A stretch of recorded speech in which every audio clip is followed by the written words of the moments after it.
नमस्कार। देश और दुनिया की तमाम फटाफट खबरों में आपका स्वागत है। खबरों के लिए आपसे निवेदन कि यदि आपने हमारे चैनल को सब्सक्राइब नहीं किया तो कृपया करके देश और दुनिया की तमाम फटाफट खबरों के लिए आपके अपने चैनल को सब्सक्राइब करना ना भूलें। आप सब्सक्राइब करते हैं तो हमें हिम्मत होती है सही और सच्ची खबरें आप तक पहुंचाने की, वरना मीडिया के साथ साथ कई लोग झूठी मूठी खबरें पेश कर रहे हैं। इससे आपको असली खबर का पता ही नहीं चल पा रहा है। ऐसी ही एक खबर, अगर अब कोई राहुल गांधी के खिलाफ दुष्प्रचार और इस तरह की कोई खबरें की जाएगी तो कांग्रेस देश भर कानूनी कार्रवाई करेगी। जी हां, भारतीय युवा कांग्रेस ने राहुल गांधी को कथित तौर पर बदनाम करने के लिए चलाए जा रहे समन्वित दुष्प्रचार और महिलाओं की गरिमा का उपहास करने के लिए देश भर में कानूनी कार्रवाई शुरू कर दी है।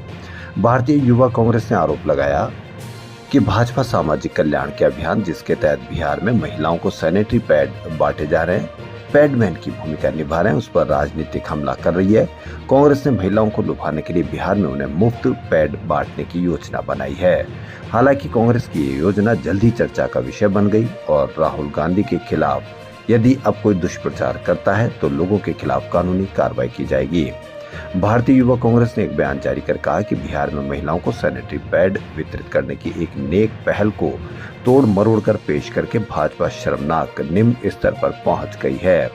इस प्रचार में महिलाओं के प्रति घृणा और राजनीतिक हताशा की बू आ रही, इसके गंभीर परिणाम होंगे।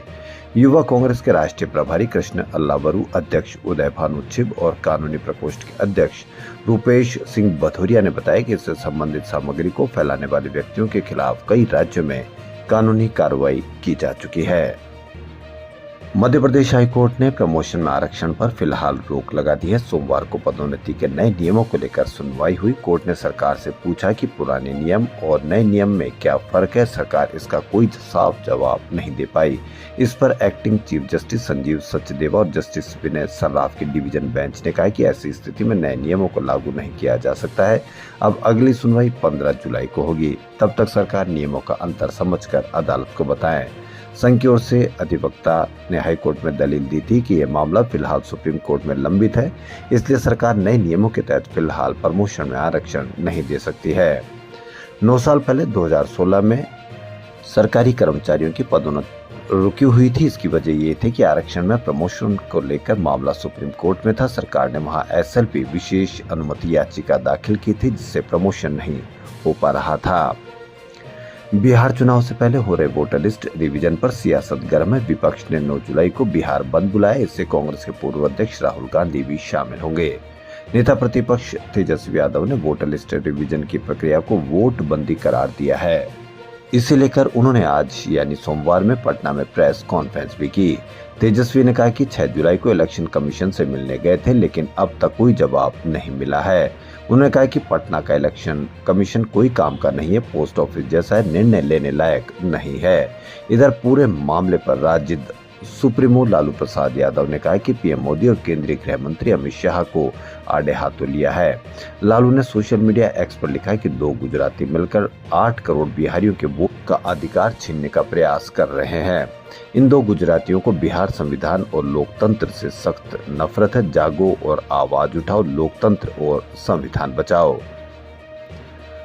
पुणे रेलवे स्टेशन पर रविवार रात महात्मा गांधी की प्रतिमा को नुकसान पहुंचाने की कोशिश करने वाला युवक सूरज शुक्ला उत्तर प्रदेश निवासी पकड़ा गया। वह तेज धार औजार से मूर्ति को नुकसान पहुंचा रहा था, लेकिन स्थानीय लोगों ने पकड़कर पुलिस को सौंप दिया। घटना के विरोध में कांग्रेस ने प्रदर्शन किया और मूर्ति का दूध से अभिषेक किया। पुलिस ने सुरक्षा बढ़ा दी और जांच जारी है। महाराष्ट्र के पुणे रेलवे स्टेशन के सामने स्थित महात्मा गांधी की प्रतिमा पर एक व्यक्ति ने धारदार हथियार से हमला कर दिया। इस मामले ने इलाके में सनसनी फैला दी। हमला करने वाले आरोपी की पहचान सूरज शुक्ला के रूप में हुई है, जो उत्तर प्रदेश के वाराणसी का रहने वाला है। पिछले 1.5 महीने से पुणे में रह रहा था और रुद्राक्ष की माला बेचकर अपनी रोजी रोटी चला रहा था। पुलिस ने बताया कि हमले के समय सूरज शुक्ला के हाथ में कुल्हाड़ी जैसी धारदार वस्तु थी, जिससे वह प्रतिमा को क्षतिग्रस्त करने की कोशिश कर रहा था। घटना के बाद शहर में राजनीतिक प्रतिक्रिया भी सामने। कांग्रेस की पुणे इकाई के अध्यक्ष अरविंद शिंदे ने इस हमले की कड़ी निंदा की। उन्होंने कहा कि आरोपी गांधी जी की प्रतिमा वाले चबूतरे पर चढ़ गया था और उसे क्षतिग्रस्त करने की कोशिश कर रहा था। शिंदे ने यह भी ऐलान किया कि कांग्रेस कार्यकर्ता इस प्रतिमा की सुरक्षा सुनिश्चित करेंगे और इस निंदनीय कृत्य के खिलाफ प्रदर्शन करेंगे। आप भी अपने बच्चों को समझाइए और इस तरह के शिक्षा दीजिए कि पुलिस तुरंत कार्रवाई करके और उनको गिरफ्तार कर सकती है, और सिर्फ गिरफ्तार ना करेगी बल्कि इससे आपको एक बड़ी दुखद स्थिति से भी गुजरना होगा। इसलिए किसी के भी कही बातों पर मीडिया, व्हाट्सएप यूनिवर्सिटी के तहत आई हुई बातों से अपने आप को जोश में ना भरे और इस तरह की कार्रवाई से बचें, क्योंकि किसी भी सूरत में आप इस तरह की कार्रवाई करेंगे तो आप बच नहीं पाओगे, बल्कि पूरा आपका भविष्य अंधकार में हो जाएगा। चीन ने आज कहा कि ब्रिक्स समूह किसी भी तरह का टकराव नहीं चाहता है। ये बयान अमेरिकी राष्ट्रपति डोनाल्ड ट्रंप की धमकी के बाद आया। ट्रंप ने 6 जुलाई को ट्रूथ सोशल पर लिखा कि जो भी देश अमेरिका विरोधी ब्रिक्स नीतियों के साथ खुद को जोड़ेंगे उन पर 10% अतिरिक्त टैरिफ लगाया जाएगा। इसमें किसी को भी छूट नहीं मिलेगी। दरअसल ब्रिक्स ने अमेरिका का नाम लिए बिना टैरिफ की आलोचना की है, साथ ही इससे वर्ल्ड ट्रेड को होने वाले नुकसान पर चिंता जताई है। समूह ने कहा कि यह सप्लाई चेन को अस्थिर करेगा। ट्रंप ने इस बयान को अमेरिका के खिलाफ माना और ब्रिक्स देशों को आर्थिक परिणाम भुगतने की चेतावनी दी है। ब्राजील में हुए ब्रिक्स 2025 शिखर सम्मेलन में 10 सदस्य देशों ने अमेरिका और इजराइल के ईरान की सैन्य और परमाणु सुविधाओं पर किए गए हमलों को गैर कानूनी बताया। ब्रिक्स ने अपनी संयुक्त घोषणा में इन हमलों की निंदा की और अंतर्राष्ट्रीय कानून का पालन करने की मांग की है। इसके अलावा समूह ने गाजा युद्ध और क्षेत्र में बढ़ती हिंसा पर चिंता जताई, साथ ही जम्मू कश्मीर के पहलगाम में हुए आतंकी हमले की भी निंदा की।